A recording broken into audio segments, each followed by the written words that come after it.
안녕하세요. 오늘은 제21강 고려의 기틀 마련, 고려 태조, 광종, 성종에 대해서 학습하기로 해요. 오늘의 학습 목표입니다. 국가 기틀을 마련한 태조의 정책과 고려 통치체제에 대해 설명할 수 있다. 고려 태조 왕건은 국가의 기반과 왕권의 안정을 제대로 갖추지 못한 채 세상을 떠날 것을 염려한 나머지 후대의 왕이 지켜야 할 도리를 적은 훈요 10조를 남겼습니다. 여기에 태조의 중요 사상과 정책이 담겨 있으니 함께 살펴보도록 해요. 제1조 불교의 힘으로 나라를 세웠으므로 사찰을 세우고 주지를 파견하여 불도록 닦도록 할 것. 뭔가 불교 강조하고 있죠.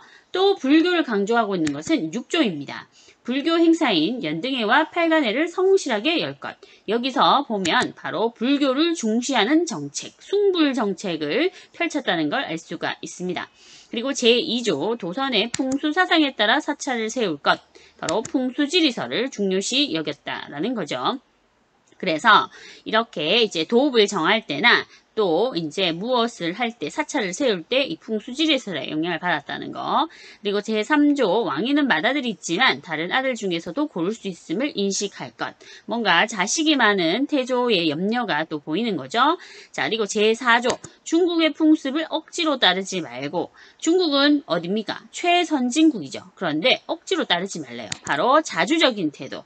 자기 스스로 주인된 입장을 가지는 태도죠. 자, 다음에 거란의 언어와 풍습은 다름으로 의관제도를 본받지 말 것. 이라고 나와 있습니다. 어떠한 책에는 거란은 짐승과 같은 나라다. 이런 식으로 해석하기도 해요. 자, 이것은 바로 이제 이 5조 서경을 중시할 것과 연결이 되어 있는데 바로 북진 정책, 북으로 진출하는 정책이고 거란에 대한 강경책이라고 할 수가 있습니다. 자, 그리고 7, 8, 9, 10은 이제 이 민생 안정책으로서 태조가 강조한 그런 정책이라고 말을 할 수가 있어요. 자, 그러면 우리 문제를 풀어보면서 다시 한번 정리하기로 해요. 자, 교과서 124쪽 태조 왕건의 훈요 10조입니다. 자, 고려의 자주적 입장을 강조하는 조항 몇 조였죠? 네, 맞습니다. 4조였죠. 자, 지금 4조 우리 책에 나오는 것은 약간 풀이를 해놨는 것인데, 자, 중국과 다름으로 중국의 제도를 본뜰 필요는 없다. 거라는 짐승의 나라이니 본받지 말자. 이런 식으로 나와있죠. 자, 서경을 중시하는 것은 태조의 어떤 정책과 관련이 되어 있었죠? 북쪽으로 진출하는 정책. 맞습니다. 북진 정책이었죠. 자, 그리고 불교를 중시한 조항. 그죠? 왜 불교를 중시하였나요? 자, 6조, 그지? 부처를 모시는 연등회와 여러 시인들을 모시는 팔간회를 성실하게 개최해야 한다. 태조가 불교를 중시한 이유는 이때 당시에 많은 사람들이 불교를 믿고 있었고, 그리고 또한 이 호족이 선종 불교의 그러한 후원, 지원으로 말미암아서 여러 호족의 지원, 후원으로 말미암아서 왕이 되었기 때문이죠. 자, 이렇게 정리하고 넘어갑시다. 왕건은 스스로를 낮추고 겸손한 태도로 호족들을 우대하고 대우하면서 이제 포섭한 것으로 유명한데 첫 번째 호족 포섭 정책, 회유책입니다. 그래서 지금 보면 제가 29번째래 제가 부인이 많은 편입니다. 나는 몇 번째지? 부인이 29명이고 왕자가 25명이에요. 그래서 여러 사람들과 결혼하는 혼인 정책을 펼치면서 바로 이 호족들을 포섭했죠. 왜냐하면 많은 호족 세력들이 고려 왕실의 외척이 되기 위해서 왕건과 이렇게 결혼제로로서 그지 왕건을 후원하기 때문이었죠. 그래서 태조 왕건의 부인들을 보세요. 전국 각지에 다 있지요. 그죠? 자, 그래서 아까 말했듯이 6명의 왕후와 23명의 부인, 바로 총 29명의 부인을 두었는데 이 혼인 정책으로 말미암아서 이 호족들을 포섭해 나가기 시작했어요. 그때 결혼하고 궁예하고 막 이렇게 다투는 그런 입장 속에서 바로 이 이제 왕건의 포섭 정책은 어느 정도 성공을 거두었죠. 하지만 이제 왕건이 죽고 나서 참 문제가 되었습니다. 자, 두 번째 호족 포섭 정책은 사성 정책이에요. 사성 정책의 사는 하사하다. 뭘 하사할까요? 네, 성실을 하사하다. 라는 그러한 정책이었습니다. 자, 공로가 큰 호족들에게는 왕족과 같은, 그러니까 왕시성을 하사하는 거예요. 왕시는 왕의 성이잖아. 그지? 그래서 이렇게 하사를 받으면 정말 영광스럽다. 이렇게 생각을 하겠죠. 그러면서 이제 포섭하는 거지. 자, 유력 호족 리스트를 봤을 때 박덕배, 이성찬, 고마루가 있는데 이제 박이고가 아니라 왕덕배, 왕성찬, 왕마루가 되는 거야. 그러면서 이렇게 왕족인 성신 왕씨를 내려주어서 호족들을 또 이렇게 포섭하기도 하였습니다. 자, 당근이 있으면 채찍이 있겠죠? 바로 호족 견제 정책을 알아보도록 합시다. 자, 여기서 어서오시오 김공. 내 딸과 결혼하여 경주를 다스리시오 라고 했죠. 이 사람은 최초의 사신관입니다. 김공은 누굴까요? 네, 맞아요. 신라의 마지막 왕 김부 경순왕입니다. 경순왕 기억나죠? 우리 저번 시간에 했어요. 견훤이 포석정에서 경혜왕을 죽였죠. 그리고 허수아비왕 경순왕을 세웠습니다. 자, 그런데 경순왕 입장에서는 상황을 보니까 그죠? 왕건이 이길 것 같고 그리고 또 포악한 견훤보다는 왕건이 더 좋을 것 같거든. 그지? 그래서 국세를 바치면서 통째로 이제 신라를 고려에 이제 바치려고 했죠. 그래서 이 이제 경순왕이 엎드리며 조아리는 모습, 그리고 이제 왕건은 이 사람이 왕건이에요. 왕건. 이 왕건이 그죠? 딸과 지금 결혼을 시키는 그런 모습. 자, 그래서 최초의 사신관으로 임명하기 시작했어요. 자, 뭘 다스리려고 그래요? 경주. 그지? 경주가 바로 신라의 수도였잖아. 그래서 그 호족이 그 호족 출신 지역을 다스리게 한 제도예요. 자, 이렇게 한 이유는 바로 호족을 견제하기 위해서예요. 이게 무슨 호족 견제예요? 견제 맞습니다. 만약에 이렇게 이제 배려를 해주었는데 여기서 불미스러운 일이나 반역이 일어났다. 그럼 다 이건 누구 책임일까요? 맞아요. 이 지역을 다스리는 사신관 책임입니다. 그렇기 때문에 이것은 견제 정책이고, 그리고 지방 통치를 보완하기 위해서 이러한 제도를 만들어냈다라고 할 수가 있죠. 왜냐하면 아직까지 통일을 왕건이 했다라고 하지만 지역에 미치는 힘은 호족이 더 강하죠. 그래서 호족에게 맡겨둔 거예요. 근데 호족이 반란을 꾀하면 어떡하죠? 그래서 그것을 보완하기 위해서 기인제도를 만들었어요. 기인제도.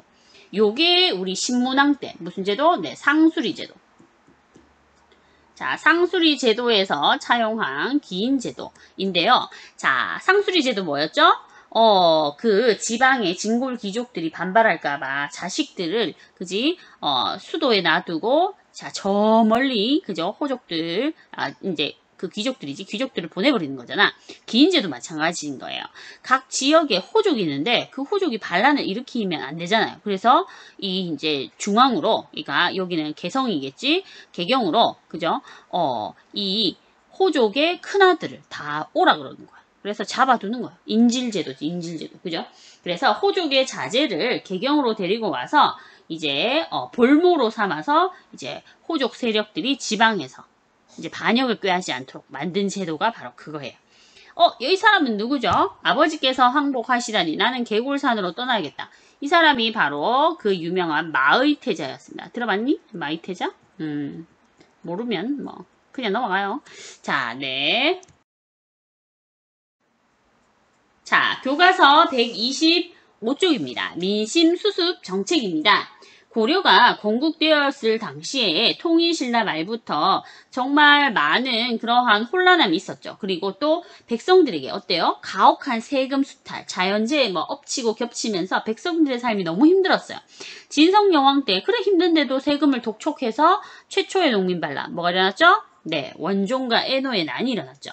그래서 막 세금을 걷어갔는데 또 걷어가고 또 걷어가고 하니까 백성들이 너무 고통스러웠어요.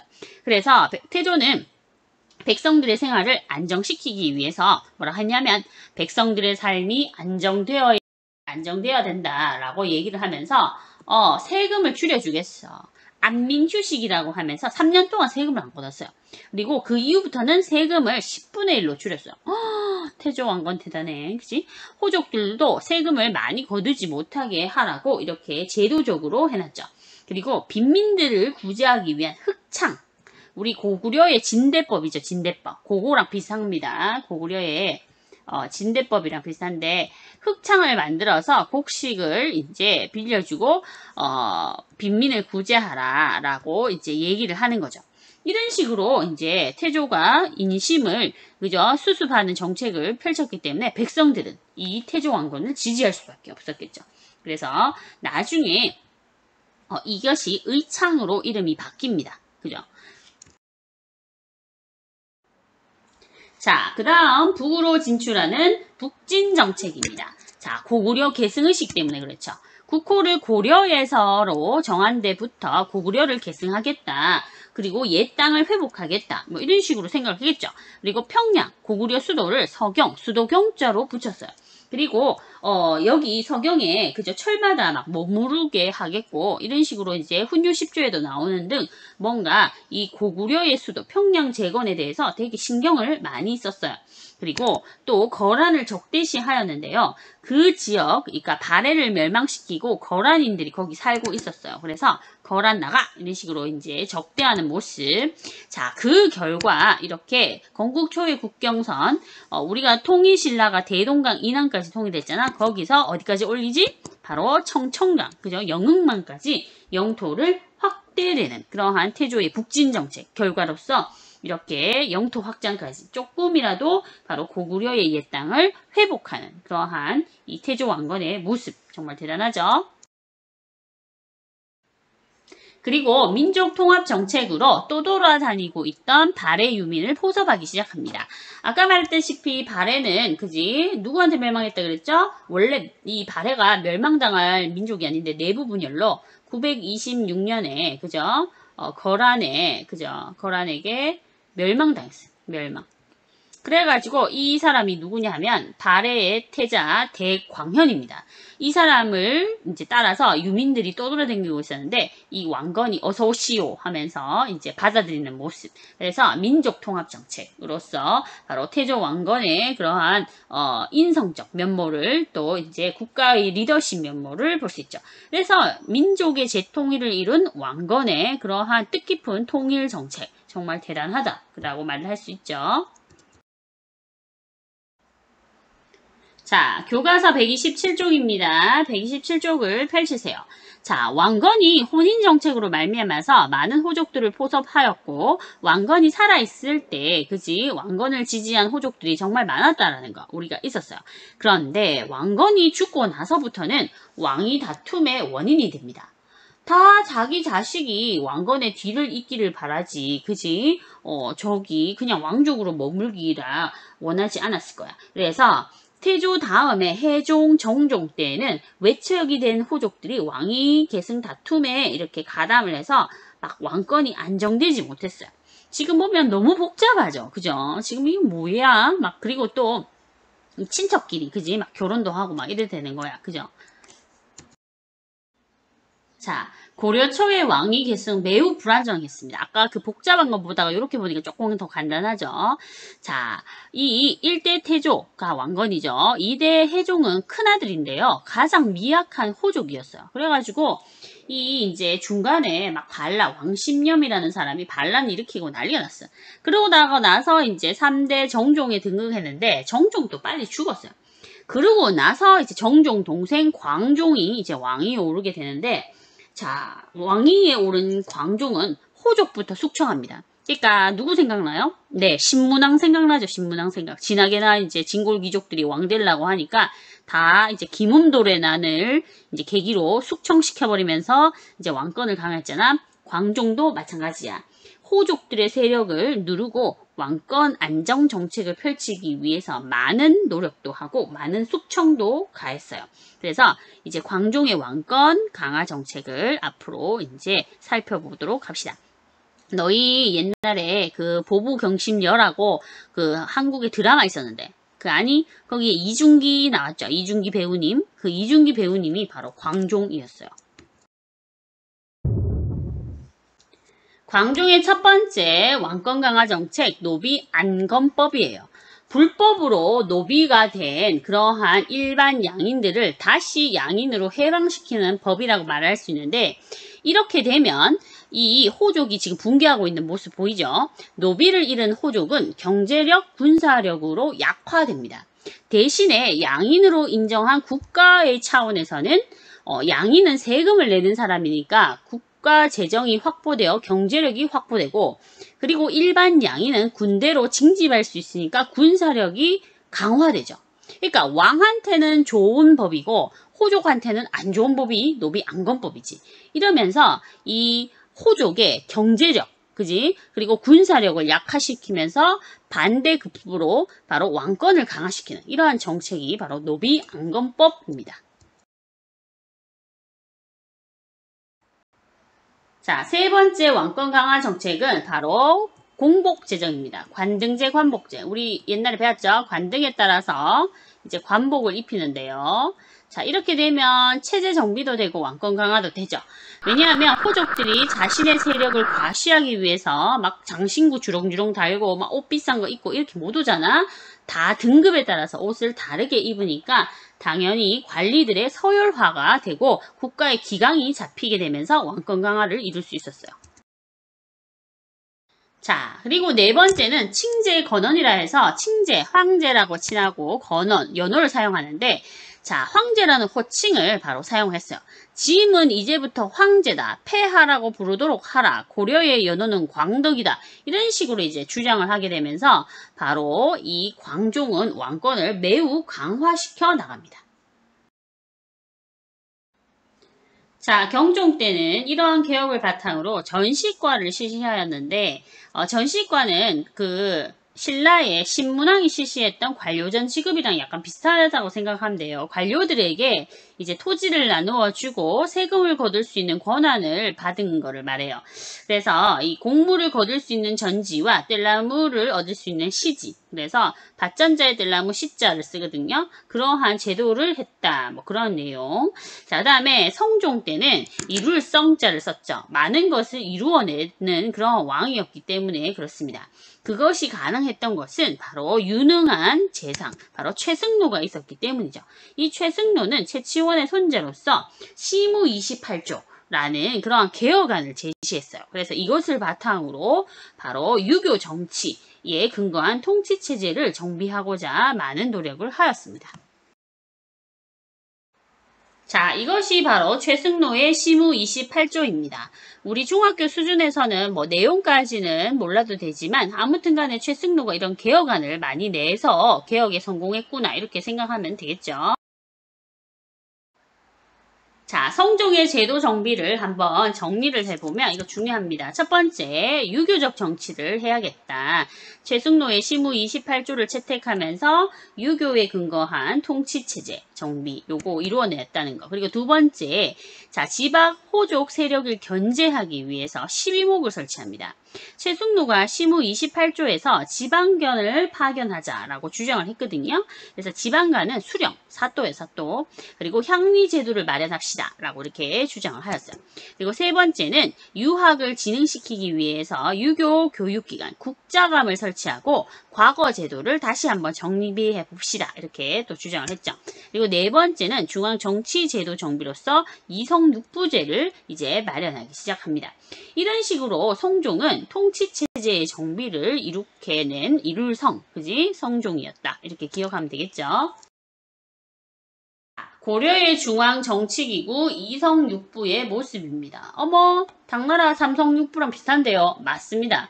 자, 당나라의 삼성육부를 차용해서 발해도 삼성육부가 있었죠. 하지만 발해는 용어가 다 달랐어요. 독자적으로 운영했죠. 고려도 마찬가지예요. 비슷한 듯 하지만 달라요. 송나라의 그러한 제도까지 합쳐서 뭔가 독자적이지만 비슷하면서도 달라요. 그죠? 자, 이성은 뭐예요? 중서성과 문화성을 합친 중서문화성. 상서성, 그래서 2개, 그래서 이성, 이병, 호, 형, 예, 공, 부 6개, 그래서 이성 6부인데, 자, 여기에 보면 중추원과 그 다음에 3사가 있죠. 요거는 송나라의, 그죠? 중국 송나라의 영향을 받았어요. 그리고 도병마사 식목도감, 요거 중요합니다. 요거 매우 중요한데 옆에 보죠. 자, 중서문화성과 중추원의 고관들은 고위 관료예요. 도병마사에 모여 국방 문제를 협의하고 식목도감에 모여 국내 정치에 관한 법률이나 시행규칙을 다루었다. 중요한 거는 누가 결정한다는 거야. 고관, 고위 관료들이 결정한다. 이것이 고려의 독자성, 다른 중국에는 없는 것이고, 그리고 귀족들의 정치, 귀족 정치를 나타내주는 아주 중요한 제도입니다. 자, 중추원은 뭐 하는 거냐 하면, 중추원은 국왕의 명령 전달과 군사 기밀을 맡았어요. 뭐 다 외울 필요 없어요. 그냥 그러려니 하고 넘어가요. 관리들의 잘못된 행위를 조사하는 어사대도 있고요.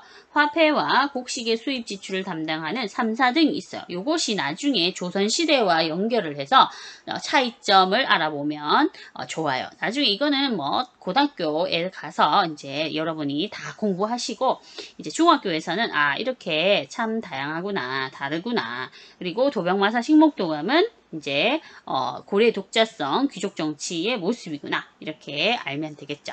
자, 고려의 중앙정치기구 이렇게 정리해 보았습니다. 자, 교과서 128쪽 지방행정조직입니다.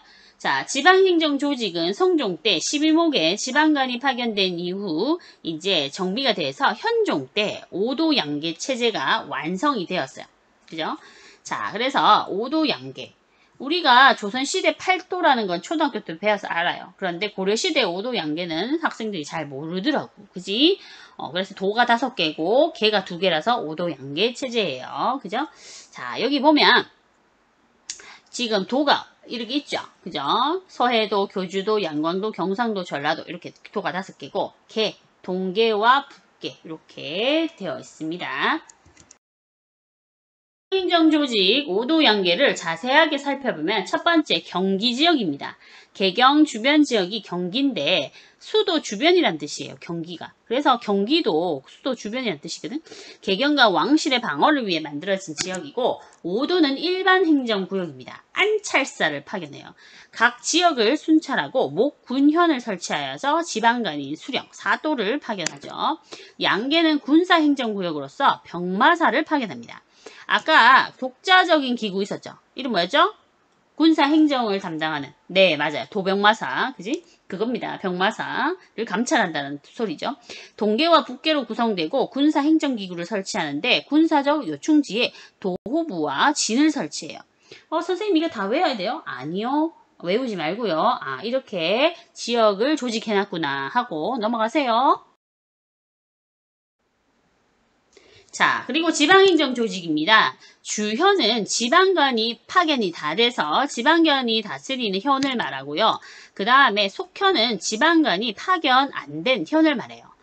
주현보다 속현이 많네요. 맞아요. 그래서 행정실무는 향리가 맞는데 속현에서 향리가 주현에 있는 지방관에게 보고하게 되어 있어요.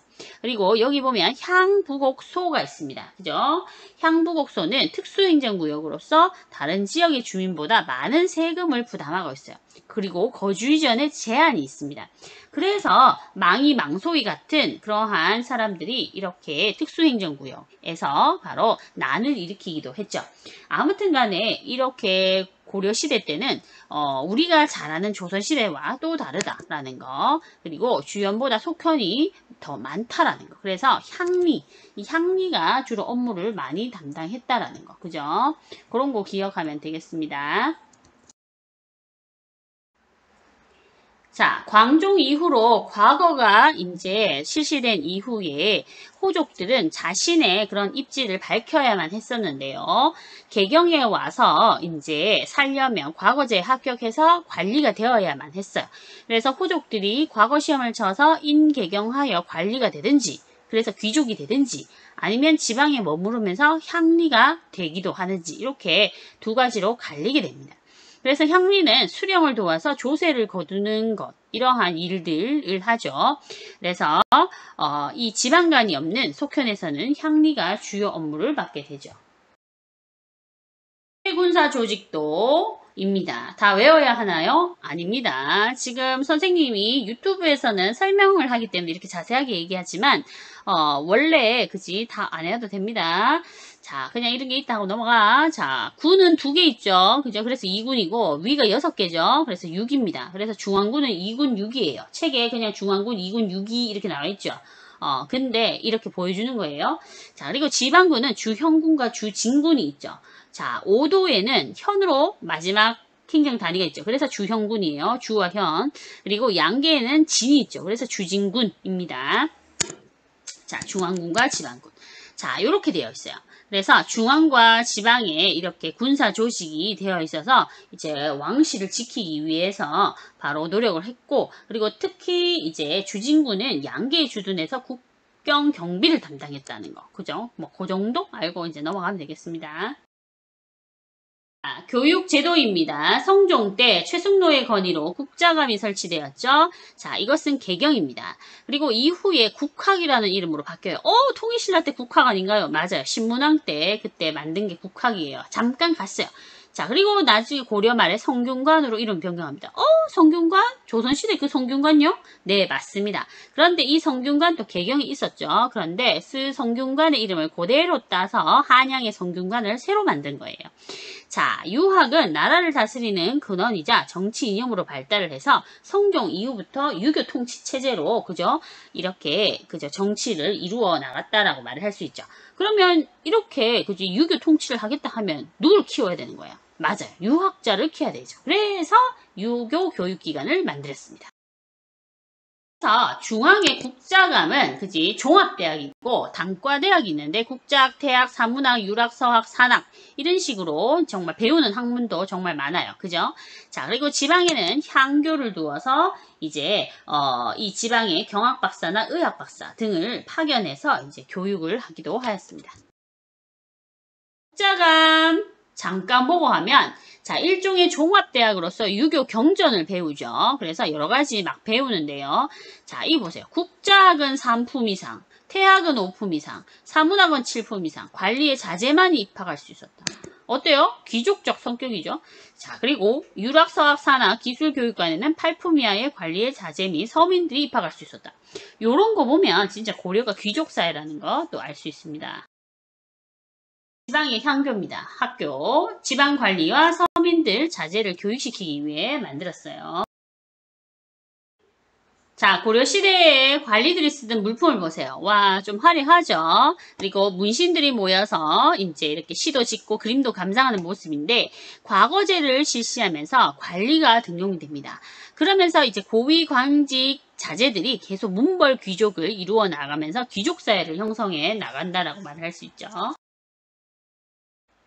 과거제는 유교적 소양을 갖춘 인재를 등용하기 위해서 실시하는데요. 제술과는 문학재능과 정책평가를, 명경과는 유교경전 이해능력 평가를, 잡과는 법학, 의학, 수학, 지리학을, 그리고 승과, 바로 승려들도 관리가 됐거든요. 그래서 승직자를 뽑는 이런 승과가 있었습니다. 고려시대 과거제 특징이 뭐예요? 무과가 없어요. 무관이 없어요. 그래서 이제 무관들은 그냥 특채, 그죠? 공채가 아니라 특채. 시험 안 치고 그냥 막 뽑았어요. 그래가지고 나중에 문신들이 무시해서, 그지? 뭐 일어났니? 무신정변 일어나고 그러자. 근데 여기서 음서라는 게 있어요. 음서. 시험도 안 치고 관리가 될 수 있었어요. 이게 바로 귀족적 특성입니다. 관직을 세습할 수 있는 그러한 귀족적 특성. 자, 그래서 이 음서는 왕족의 후손이나 국가에 공을 세운 사람이나 5품 이상의 관리 자손들이 과거를 치지 않고 관리가 될 수 있는 그런 제도인데요. 이 고위 관리의 자손들이 지위를 세습하는 그런 귀족적 성격을 보여주는 아주 중요한 거니까 음서는 외워두세요. 자, 교과서 129쪽 고려의 관리 등용제도 한번 풀어봅시다. 박경사는 누구의 음서? 아버지의 음서. 아버지를 잘 만났군요. 자, 이식은 누구? 할아버지. 그리고 윤관의 세 아들, 그저 음서로 관리됐고, 손자 3명도 뭐 음서로 관리됐어요. 그래서 음서의 혜택을 받을 수 있는 조건은 5품 이상 공직자 자제나 왕족 및 공신 후손이라고 할 수가 있는데, 할아버지, 아버지, 그죠? 예, 그러한 공이 있으면 자제나 손자가 음서로 관리가 될 수 있었다는 거. 그래서 지위를 세습할 수 있었다는 거. 그게 포인트고, 자, 과거를 통해 관직을 진출한 사람들을 보면 이제 어떤 능력을 갖추고 있어야 되냐 하면 이규보라는 사람이 나오죠. 글을 지을 수 있어야 됩니다. 그죠? 그리고 유교 경전과 역사책을 공부를 했대. 그런데 3번 떨어졌대. 어려웠나 봐. 자, 이 사람들은 문장 능력, 그지? 그리고 이해 능력이 있어야 되는 학문적 능력이 뛰어나야만 했었어요. 그래서 고려의 관리 등용제도. 매우, 그지? 어렵기도 하고, 그리고 또 약간 씁쓸하기도 하죠. 그죠? 그래서 조선은 이 음서라는 제도가 이제 거의 있긴 있어요. 근데 거의 쓰지 않아요. 너무 부끄럽게 여겨서. 근데 고려시대 때는 음서를 써서 당당하게 또 관리가 되기도 합니다. 그러니까 귀족사회라고 말을 하는 거죠. 자, 이상으로 우리가 여러 가지 진짜 제일 지겨운 그죠? 내용을 공부해 봤는데 자, 어렵다고 생각하지 말고 이러한 걸 바탕으로 국가의 기틀이 마련해 갔구나 이렇게 아시면 되겠습니다. 동영상 끝까지 시청해 주셔서 감사드리고 모두 수고하셨습니다.